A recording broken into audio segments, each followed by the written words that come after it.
warahmatullahi wabarakatuh. Jumpa lagi dengan saya Siti Aswiratul Hasanah. Kali ini di video ini saya tidak akan sendiri, saya akan ditemani oleh orang spesial. Namanya Ibu Sulima. Beliau ini adalah guru saya sewaktu TK, gurunya adik saya sewaktu MI. Jadi beliau ini sudah mengajar selama saya TK itu tahun 99. Berarti beliau ini mengajar itu sudah hampir 19-20 tahun ya. Maaf, saya TK itu beliau itu sudah mengajar. Berarti kan beliau sudah lama sekali. Beliau ini termasuk orang spesial, guru favorit saya. Sangat-sangat spesial karena yang saya tahu ya, semua yang diajar beliau itu dekat dengan beliau. Dan beliau itu kan mengajar itu di kelas bawah, kelas 1. Nah, kalau yang saya lihat itu ya, saya kan tahu ya, karena beliau kan guru adik saya juga.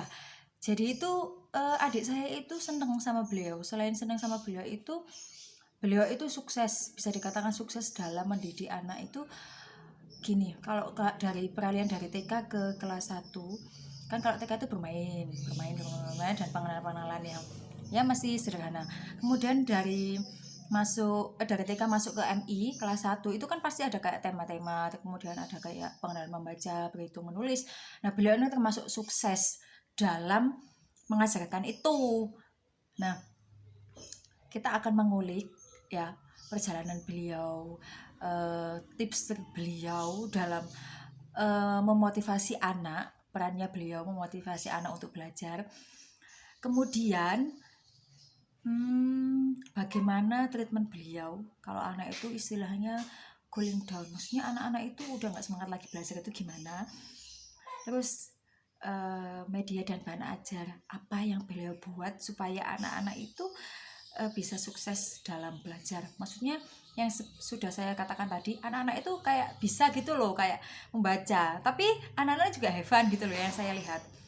Oke, jangan kemana-mana, ikutin video ini sampai selesai.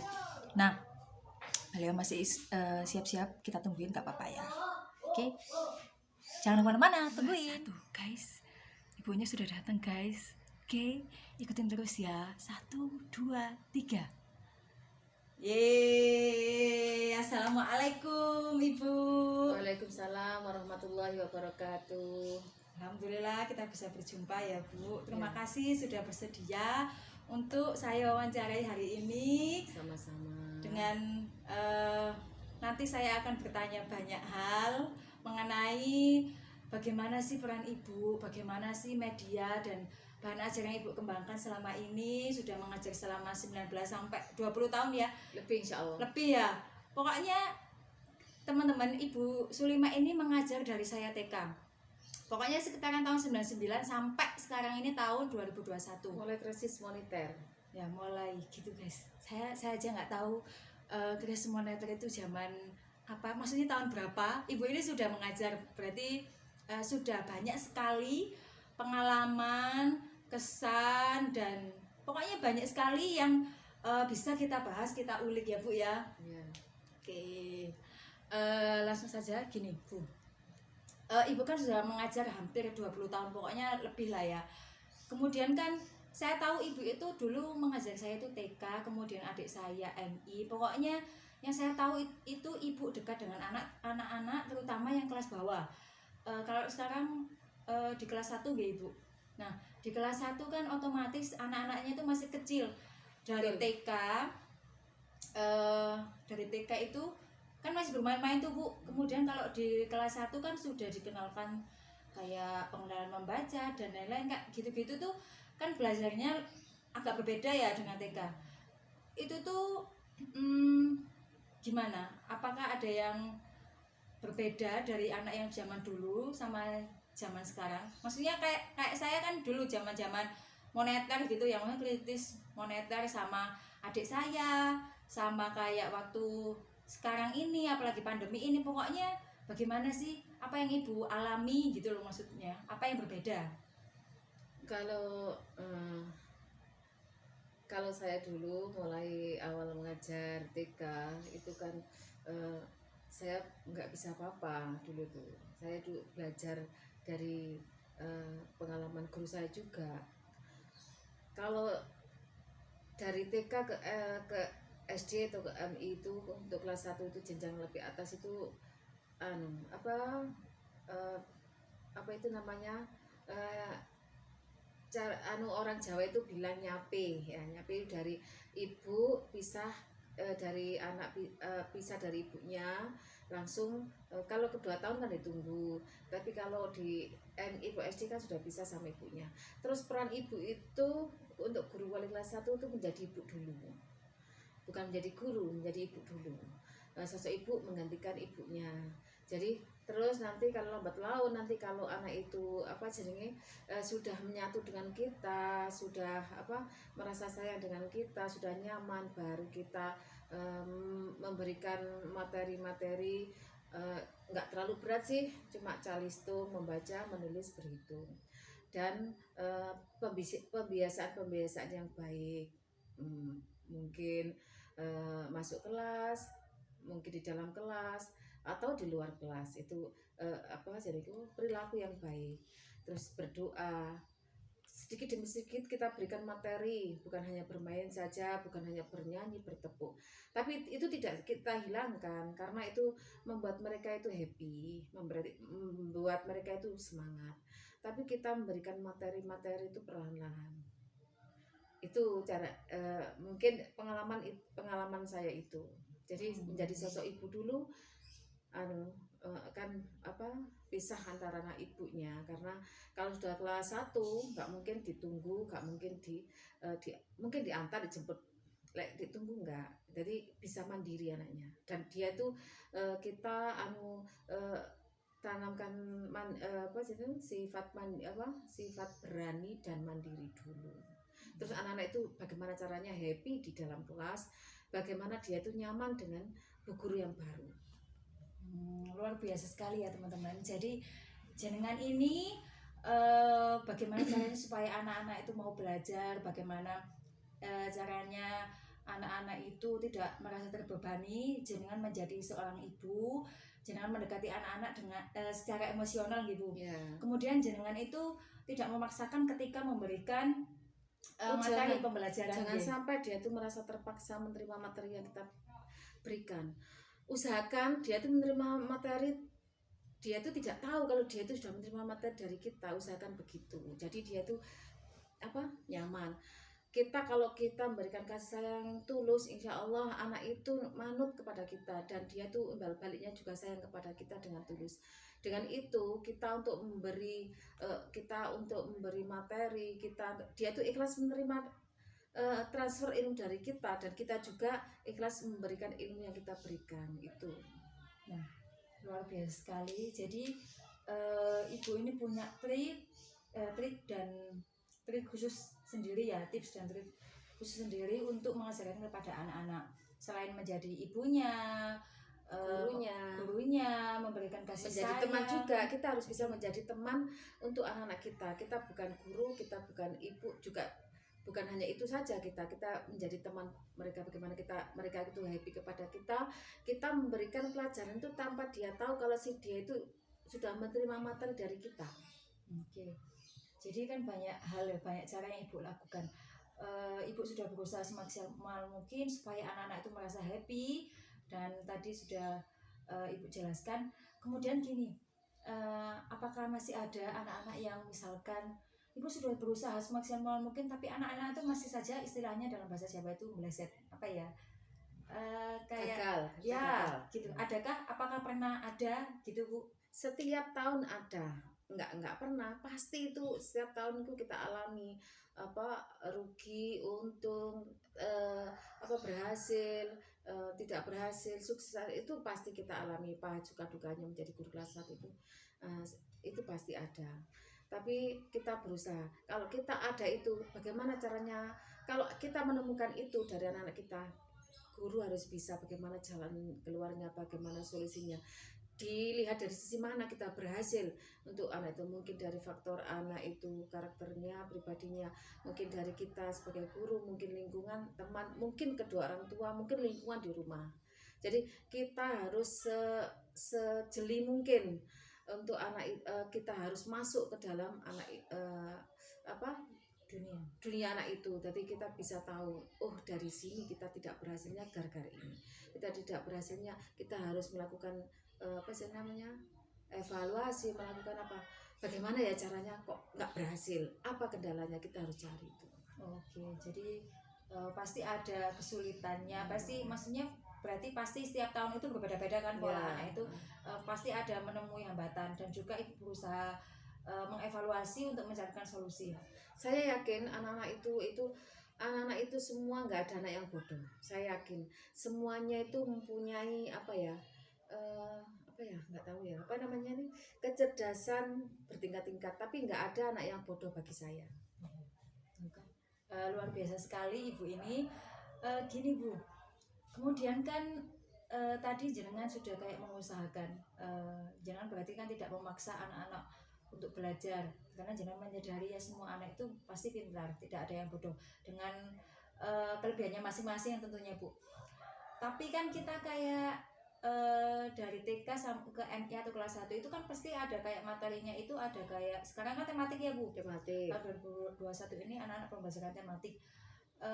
Dalam pembelajaran itu misalkan maaf ada anak-anak yang tidak bisa membaca, apakah anak-anak dipaksa untuk membaca ataukah kepengenalan membaca dulu, atau bagaimana ya, untuk supaya kan nanti bisa dikatakan berhasil dalam pembelajaran. Kalau saya anak masuk mungkin akan ajaran baru itu, saya sudah punya apa yang ngarani ya, uji coba apa ya ngarani ya, bukan uji coba ya, pokoknya saya itu sudah ada tes sendiri yang saya rahasiakan. Saya punya tes pribadi untuk anak-anak itu, sampai di mana kemampuannya, sampai di mana itu apa jeniku apa itu dia mampu mengenal itu pokoknya gitu. Saya beri tanda tanggal, hari, dan nama anaknya. Itu yang punya saya pribadi. Itu tidak saya berikan kepada siapapun dan tidak saya bicarakan walaupun pada siapapun. Itu untuk pribadi saya pribadi.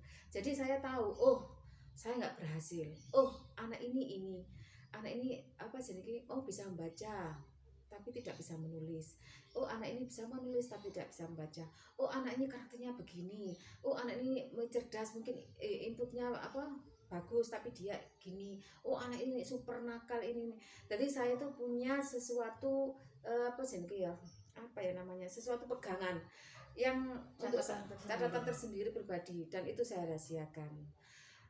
Jadi untuk saya pribadi, jadi saya bisa mengukur dari mungkin satu minggu, 1 bulan, sampai 3 bulan, sampai itu saya bisa mengukur anak ini nggak bisa membaca, tapi ini berarti saya ini maju, berarti saya saya nggak sia-sia. Terus ini anak ini kok gini ya, saya tes dulu kok pinter, kok sekarang kok tambah menurun ya, ada apa, itu saya cari kendalanya apa. Mungkin dari saya memberikan materi, mungkin dari keluarga, mungkin dari anaknya sendiri, atau bagaimana. Saya merasa itu saya kurang saya merasa nggak sama. Jadi terus ada lagi, oh ini berarti ada kemajuan, oh ini kok menurun, itu saya punya nulis sendiri, punya catatan sendiri, dan itu saya yang pegang. Saya nggak bilang kepada siapa-siapa, karena itu mungkin tolak ukur saya, dan tolak ukur untuk anak-anak yang baru masuk.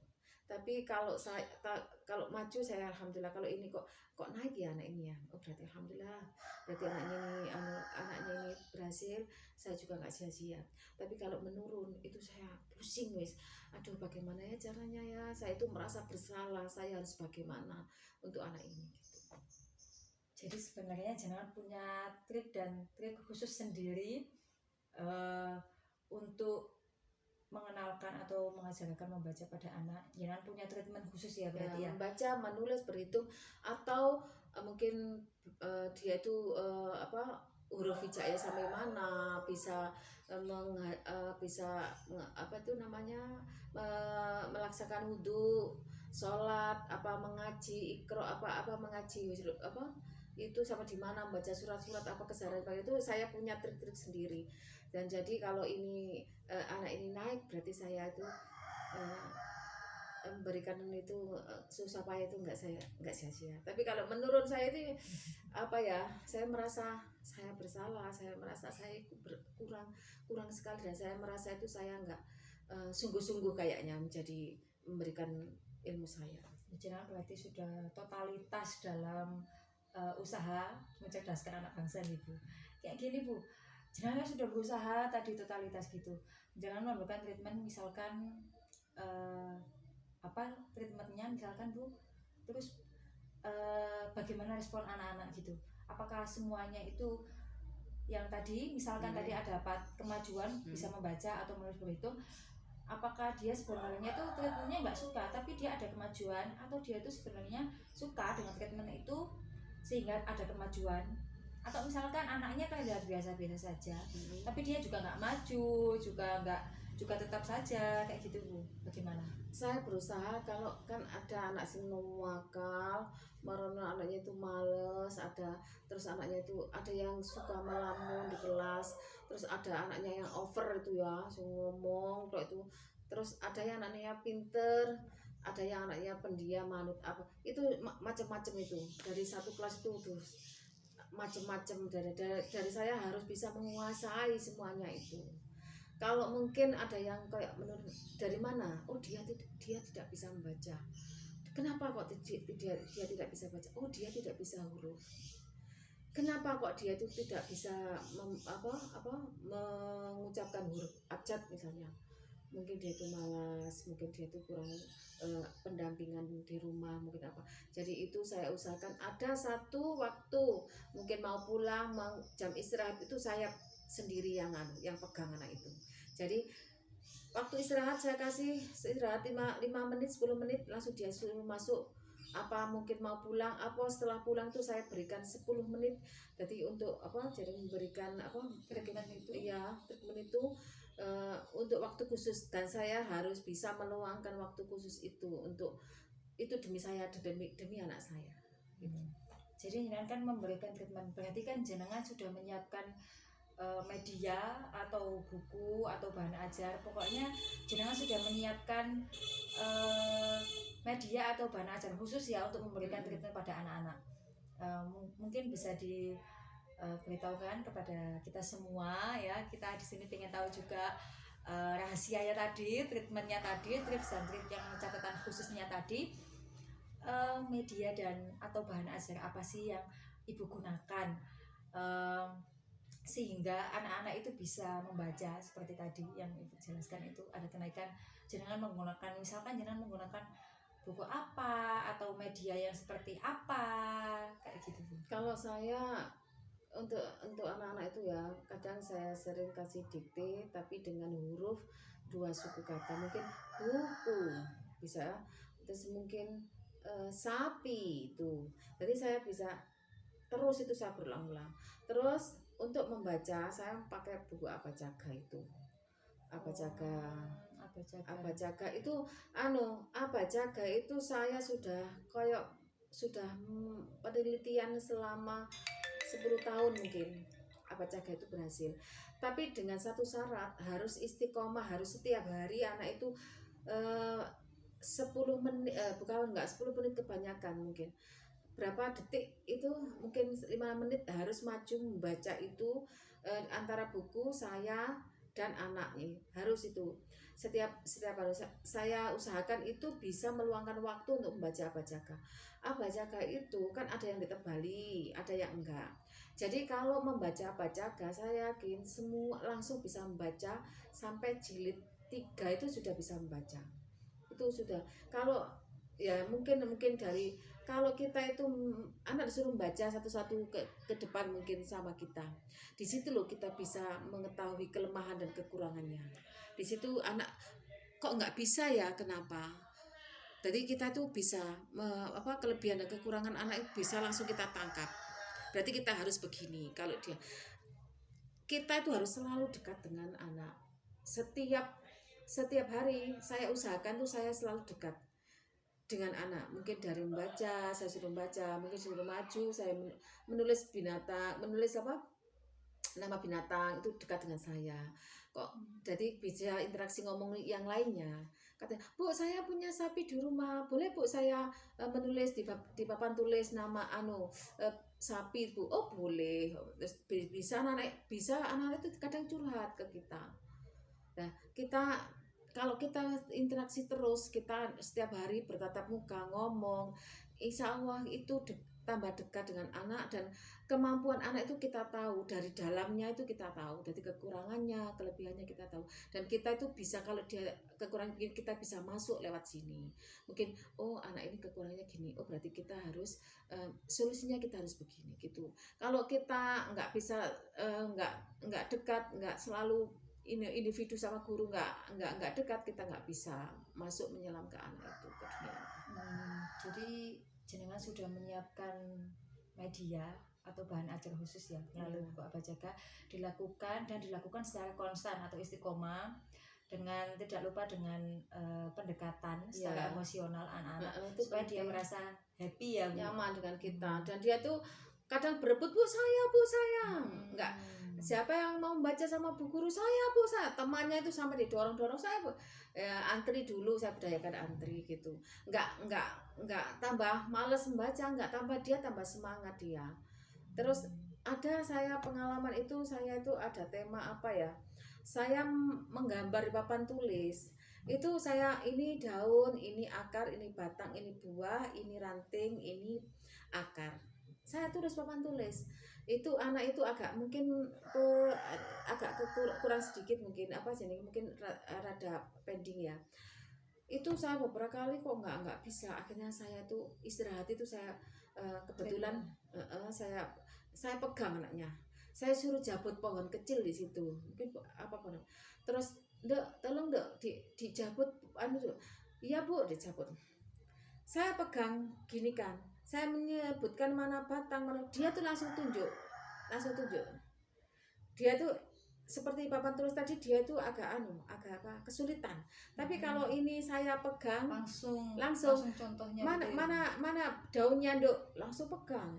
Jadi dia itu ingin yang nyata, yang konkret. Mungkin itu kalau kita sudah menyelam ke anak, kita tahu kelemahannya anak, berarti kita solusinya begini. Itu salah satu contoh. Salah satu treatment, tips dan trik untuk memberikan treatment agar berhasil juga kita harus masuk ke dunia anak itu, supaya kita bisa memilih treatment apa yang pas untuk anak. Jadi kemungkinan jenengan ini setiap memberikan treatment pada setiap anak itu berbeda-beda, dan kadang ada yang lucu juga. Jadi berbeda-beda, nggak sama. Jadi anak itu diciptakan itu nggak sama dari segi biologis, fisiknya, dan dari segi kemampuan juga, dan cara penangkapannya, dan juga kemauannya anak itu nggak sama.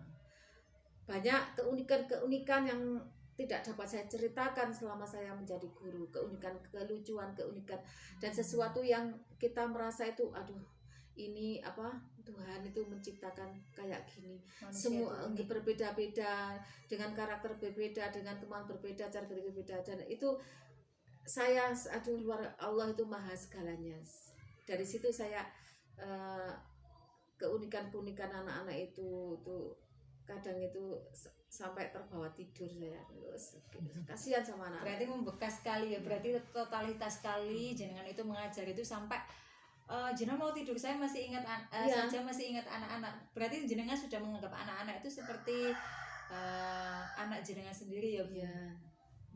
Begitu totalitasnya. Kadang itu dengan ibunya dia nggak mau, dia nggak nurut, dia nggak manut, tapi dengan saya dia manut, dia nurut. Sampai ibunya gini datang ke saya, Bu, jenengan ngomong ngeten loh, Bu, jenengan bilang gini loh ke anak saya, biar anak saya itu loh, apa nggak sampean ibunya, lebih manut ke ibunya daripada saya? Nggak mau Bu, sama saya, sama ibu mungkin nurut gitu kan, terbalik gitu ya. Berarti saking dekatnya jenengan sama anak-anak. Jadi ini teman-teman, tips dan triknya untuk memberikan treatment itu: satu, dekati anak-anak secara emosional, perlakukan anak-anak dengan kasih sayang, berikan dia kasih sayang, jangan memaksa, sehingga dia itu biarkan dia berkreatif itu. kemudian dia mau dengan sendirinya belajar, dia tidak merasa terpaksa. Itu penting. Berikan dengan hal yang konkret, kemudian jika melakukan treatment itu lakukan dengan istiqomah. Sebelum melakukan treatment itu berarti dekati anak-anak dulu supaya kita bisa tahu treatment apa yang bisa kita berikan. Dan juga kita melakukan evaluasi. Ya, itu penting evaluasi itu biar kita mengetahui berhasil enggaknya.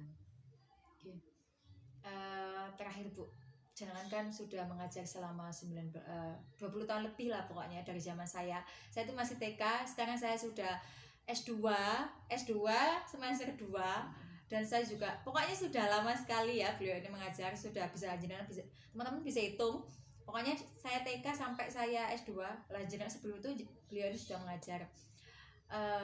Berarti kan sudah mendarah daging melekat sekali dunia untuk menjadi seorang guru pada diri jenengan. Sampai jenengan tadi mau tidur saja masih ingat, kemudian jenengan sudah menghadapi berbagai macam karakter anak, mulai dari zaman maksudnya krisis moneter sampai sekarang ini zaman COVID sekarang ya, sudah berbeda, sudah regulasi, pokoknya macam-macam gitu. Terakhir, harapan jenengan untuk anak bangsa, untuk dunia pendidikan ke depan. Harapan saya sebagai seorang guru, mudah-mudahan ilmu yang saya berikan walaupun sedikit, mudah-mudahan bermanfaat. Amin. Karena itu cita-cita kedua orang tua saya. Karena apapun saya lakukan itu saya berniat untuk amal untuk kedua orang tua saya, khususnya ibu saya sudah meninggal. Karena beliau itu berpesan, jadilah orang yang bermanfaat untuk orang lain. Itu yang saya, bukan jangan dengan materi, tapi ilmu itu manfaatkan, karena ilmu yang bermanfaat itu nanti bisa memberikan pahala untuk saya di alam kubur, kata ibu saya gitu. Jadi apapun hambatan, tantangan, rintangan, suka duka, itu saya alami, saya ikhlas, karena itu demi kedua orang tua saya, ibu saya yang sudah meninggal, terus demi anak-anak saya, mudah-mudahan anak saya menjadi orang yang bahagia dunia akhirat, sukses. Hanya itu harapan saya. Saya apapun yang saya berikan tuh, saya merasa masih kurang sekali. Mudah-mudahan anak-anak didik saya, walaupun yang sudah masih saya didik, yang sudah lulus itu mudah-mudahan jadi orang yang bermanfaat. Kalau dia mengamalkan ilmunya, insya Allah nanti tembus ke saya. Itu harapan saya, mudah-mudahan menjadi orang yang bermanfaat bagi keluarganya, kedua orang tuanya, nusa bangsa dan agama, terutama yang menjadi putra daerah untuk membangun daerahnya, membangun kampungnya dengan bekal ilmu yang dia miliki. Mudah-mudahan pandemi ini segera berlalu, jadi khususnya saya itu ngajar, kalau nggak pegang, nggak meluk, nggak itu untuk kelas 1 itu saya anak-anak itu seperti anak saya sendiri, jadi saya selalu pegang, saya peluk, seperti dalam proses pembelajaran itu saya selalu menyentuh anak-anak saya.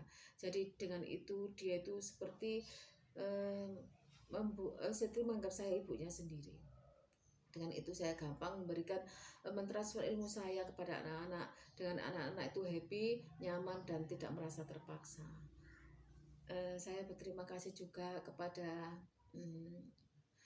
kakak yang telah memberikan kesempatan kepada saya untuk mengungkapkan perasaan hati saya dan cita-cita juga. Nah, mungkin ini nggak ada apa-apanya, mungkin ini cerita saya, mungkin hanya cerita sedikit yang nggak terlalu mungkin nggak terlalu ada manfaatnya. Tapi saya mengucap terima kasih. Dengan ini mungkin saya bertahun-tahun itu saya hanya sekarang ini diwawancarai, jadi saya agak longgar ada. Mungkin ini mungkin curhat. Saya mengucapkan terima kasih dan semoga Kak Aswi sukses. Amin. Berguna Amin, bagi Pak. kedua orang tua itu penting. Amin. Kedua orang tua itu sangat penting.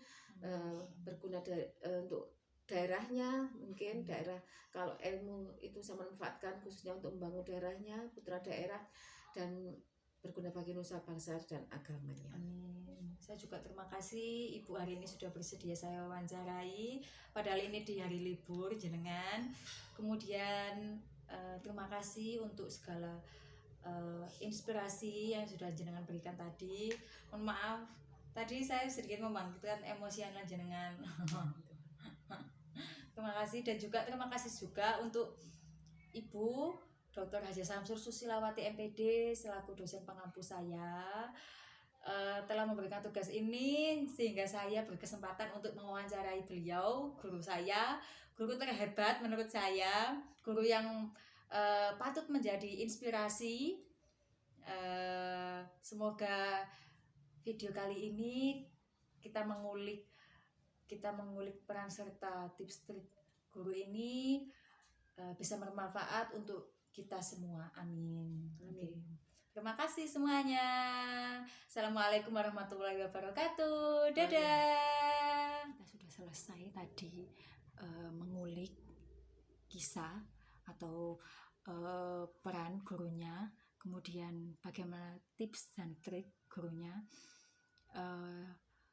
Begitu banyak sekali inspirasi yang bisa kita dapat dan juga pembelajaran yang bisa kita dapat, kita ambil dari cerita tadi. Dan menurut kalian gimana? Komen di bawah ini ya, di kolom komentar. Dadah.